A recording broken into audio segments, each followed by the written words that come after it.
"You can't park here. This is for official vehicles only."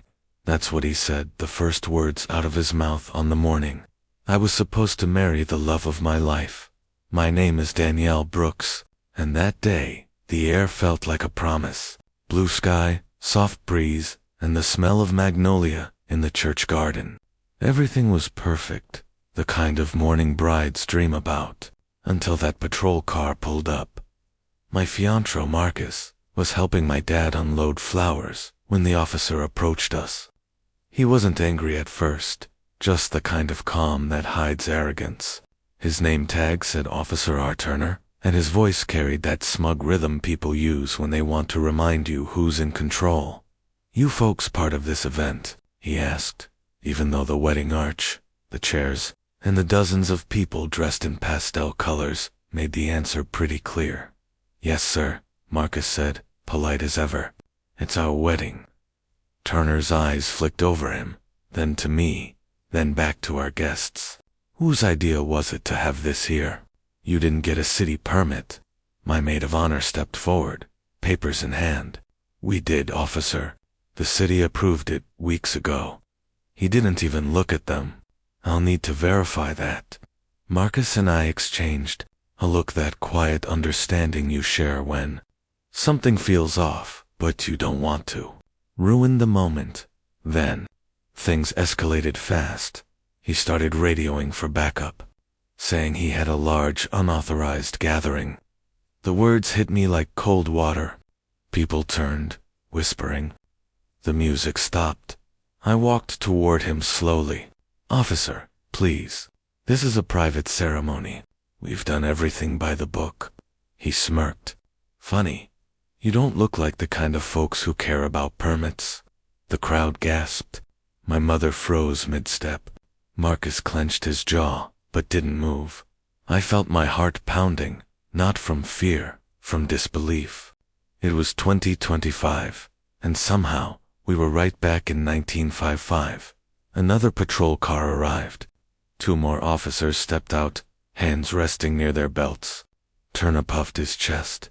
"You'll need to clear out until we get confirmation from the department."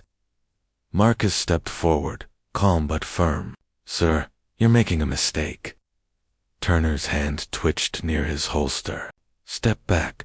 And in that moment, surrounded by friends, family, flowers, and fear, I understood something awful. To him, this wasn't a wedding. It was a threat.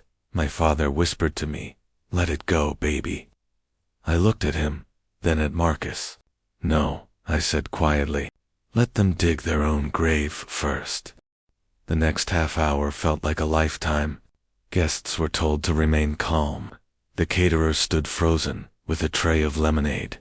Kids whispered to each other, asking if the police were arresting the bride, and through it all, Marcus stayed silent, the kind of stillness that isn't fear, but control.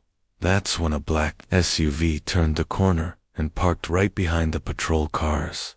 The door opened, and a man in a gray suit stepped out, Deputy Chief Alan Reeves.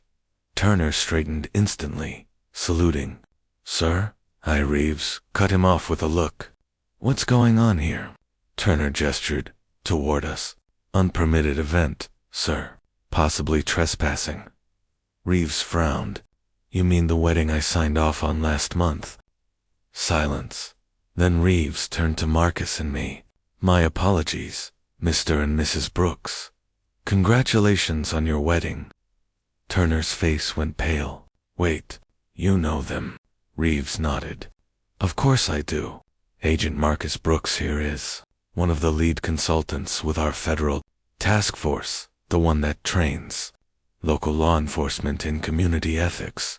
You could have heard a pin drop. Turner's mouth opened, but nothing came out. The second officer looked like he wanted to disappear into the pavement. Marcus smiled politely. "Now that we've cleared that up, can we get back to the ceremony?"